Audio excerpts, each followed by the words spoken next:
Making Butterfingers cheesecake with homemade vegan cream cheese, a crispy, crunchy Butterfingers crunch topping, fudge brownie bottom, and I even mixed some crushed up peanut butter cookies into the batter.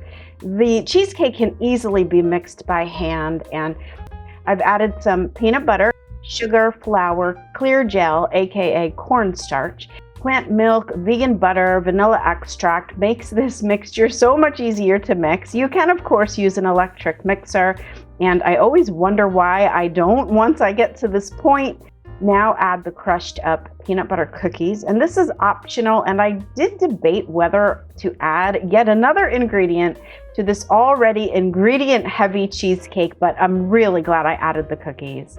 You're going to bake it in a water bath for about an hour, but this has to chill for at least 4 hours, preferably overnight before unmolding. And then the Butterfingers crunch topping, which is the star of this show. And I'm using karaif from my Dubai cheesecake, but you can swap cornflakes if you don't have the karaif or if you don't want to buy it.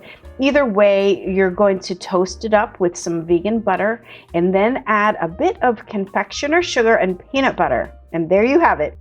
Instant Butterfingers, just like I remember from my past life, only vegan.